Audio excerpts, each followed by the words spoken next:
Men Begmatova Muhayyo Madaminova, akusher-ginekolog, 30 yillik tajribaga ega mutaxassisman. Hozir ish faoliyatim Andijon tumanida Corona Medline xususiy klinikasida faoliyat olib boryapman. Bizning klinikamizda barcha ginekologik operatsiyalar amalga oshirilyapti. Masalan, siydik vagina tushib qolishi, bachadon tushib qolishi, qin devorlarini tushishi, ko'tarish operatsiyalari amalga oshirilyapti. Bundan tashqari ayollarni ultratovush tekshiruv, gisterosalpingografiya, ya'ni bachadon naylarini o'tkazuvchanligini tekshirish va ochish, homiladorlikni tug'ruqgacha tayyorlash, homiladan saqlovchi barcha usullar, ya'ni implanon qo'yish, bachadon ichki vositalarini har xil turlari mavjud. IJK, IK, OK barchasi bizning klinikamizda mavjud. Bachadon bo'yni eroziyalarini kuydirish, davolash, bepushtlikni davolash, sabablarini aniqlash. Yana bizning klinikamizda Kegel kreslomiz bor. Surunkali sistit, ayollar ichki kasalliklari, varikoz, bachadon tushib qolishi, siydik vagi tushib qolishi kuzatilayotgan ayollarimiz bemalol kelib kreslo kegelamizda o'tirib muolajalarni o'tkazishlari mumkin. Hurmatli ayollar, bizning klinikamizga tashrif buyurib, o'zingizni sog'ligingiz uchun e'tiborli bo'ling. Qanaqa muammolar bo'lsa, kelib maslahatlashishingiz mumkin.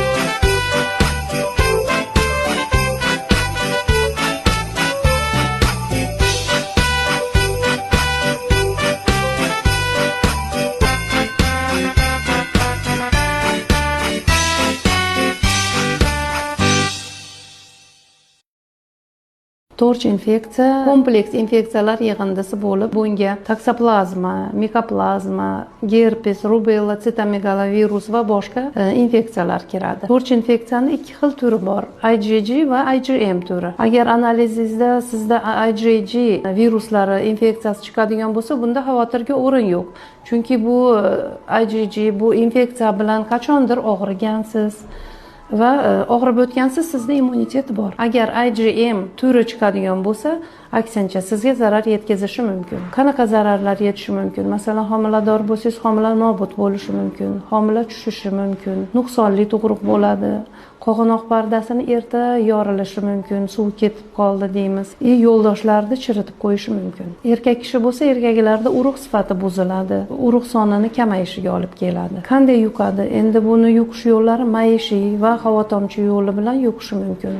Mana hozir ko'payib ketdi saunalar, basseynlar, hamma ko'chada gap anaqa bo'lib, yig'ilib, общественный tualetlar, hojatxonalar, shu yerlardan yuqishi mumkin. Hayvonlardan, mushuklardan, mana ba'zi oilalar mushuk boqishadi, baribir idishingizga, stakanlaringizga, tarelkalarga teginib qo'yadi.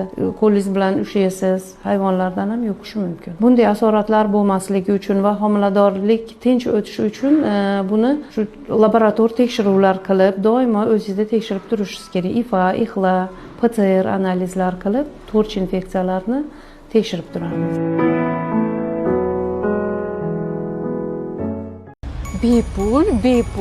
Bepul. Yangi yil munosabati bilan klinikada nimalar bepul?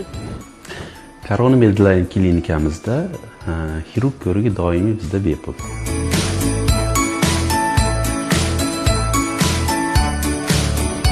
Har juma kuni bolalar va kattalar lor ko'ruvi bepul.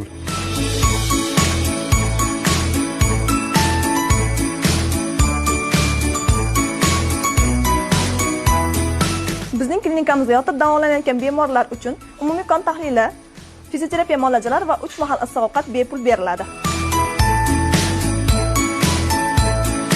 Ushbu bepul deb aytilayotgan aksiyalar faqat yangi yil munosabati bilan emas, balki doimiy bepul ravishda o'tkaziladi.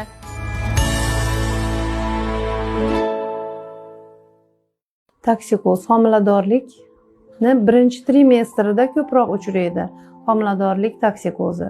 Og'ir daraja, yengil daraja, o'rta daraja toksikoz bo'ladi. Ko'proq nimadan kelib chiqadi? Toksikoz sabablari vitamin yetishmovchiligida. Shu homilador bo'lganda organizm resurslarida o'zgarish bo'ladi, gormonal o'zgarishlar bo'ladi. Shunda temir tanqisligi bor ayollarda, vitamin yetishmaydigan ayollarda toksikoz kuchli kechadi. Ko'ngil aynishi, qayd qilishi, hidlarni sezuvchanligi, shunaqa narsa ko'p kuzatiladi. Bunda ayollarimiz o'z boshimcha har xil dorini ichish mumkin emas. O'z bilgancha dorilar qilish ham mumkin emas. Har xil xalq tabobatidagi narsalarni qilishib ko'radi, o'simliklardan damlamalar ichib ko'rishadi. Ular mumkin emas, chunki birinchi, ikkinchi trimestrda bolani organizmida katta o'zgarishlar bo'ladi. Shu sistemalarga ajraladi homila. Shuning uchun albatta ginekologi, akusher ginekologiga borib yoki uchastka vrachiga borib nazoratda turishlari kerak. Shu kuchli toksikoz bo'lganda eng yaxshi tavsiyalarimiz hozir zamonaviy usullardan ozonoterapiya. Ozon ko'proq foyda bo'lyapti ayollarga.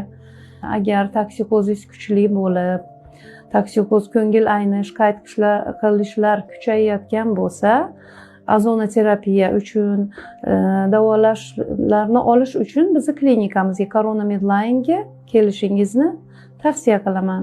Kanalimizga obuna bo'ling. Assalomu alaykum. Yozib bergan dorilaringiz farzandimga umuman ta'sir qilmadi. Boshqa dorilarga o'zgartirib bering. Nima uchun? Ichirdingizmi hammasini? Birinchisini ichkizdim, qusi bordi. Ikkinchisini, uchinchisi bilan tarkibi bir xil dedi. Kim aytdi? Aptekachi. Aptekachi? Hurmatli ota-onalar, biz shifokorlar farzandlaringiz sog'ligiga javob beradigan insonlarmiz. Bu sohada yillar davomida o'qidik, tajriba orttirdik va bugun ham o'qishni davom ettiryapmiz. Har bir tashxis, har bir dori ilmiy asos va tajribaga tayanlangan holda yoziladi. Lekin so'nggi yillarda juda achinarli holat ko'paydi. Dorixona xodimlari shifokor yozgan retseptni o'zgartirib, o'z xohishicha dori tavsiya qilyapti. Bu faqat noto'g'ri emas, bu bolaning sog'ligiga zarar yetkazish demakdir.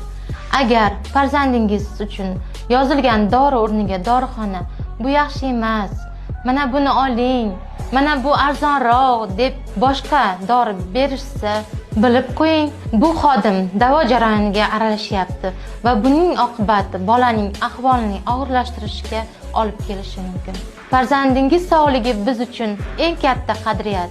Shuning uchun, hurmatli ota-onalar, faqat shifokor yozgan doriga ishonib, retseptga to'liq amal qiling.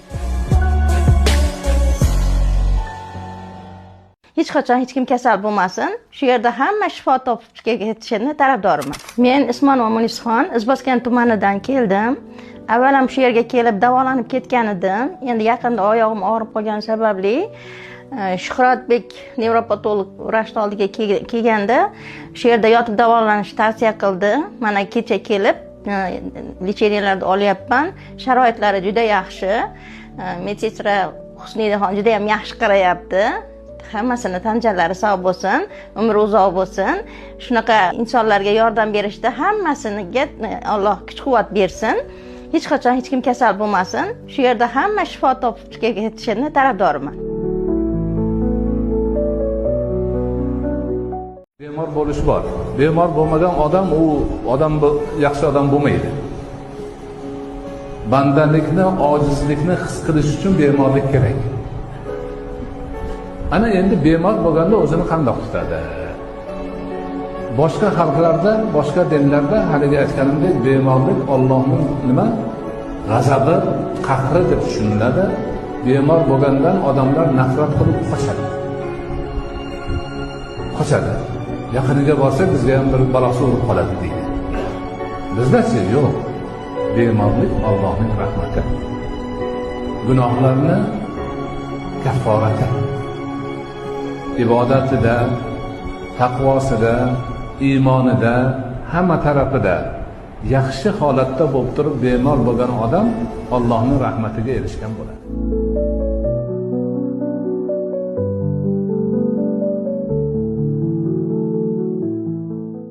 Holatim juda yomon, egilgan holatda, o'zim nimalar mavjudligi gap holatda kelganman, ikkita farzandim olib keldi qizlarim. Men anchadan bir og'rir edim. Rosa ko'p doktorlarga bordim, lekin hech ham haligi shifo topmadim. Belimni вообще kelgan kunim ko'tarolmay kelgan holatda edim. Holatim juda yomon, egilgan holatda, o'zim nimalar вообще haligi gap holatda kelganman, ikkita farzandim olib keldi qizlarim.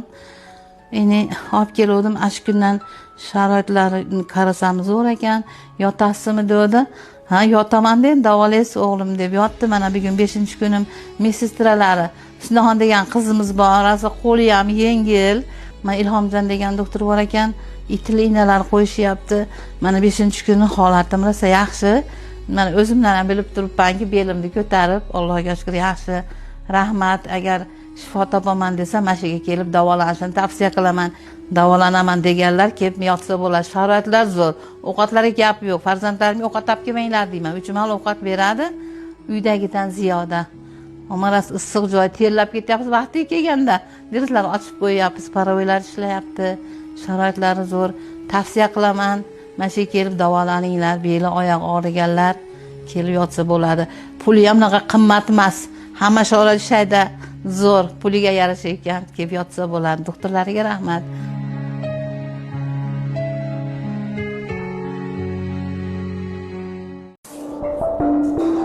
Bu qaysi restoranning menyusi deb o'yladingiz-a?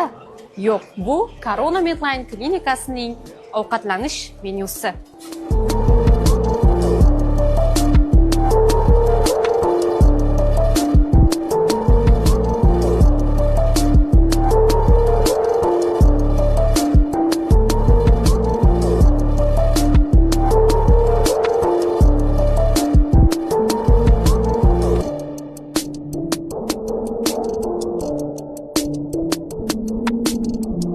Davolanish davomida to'g'ri ovqatlanish juda ham muhim. Bizning Corona Medline klinikasidagi barcha taomlar bemorlar uchun bepul beriladi.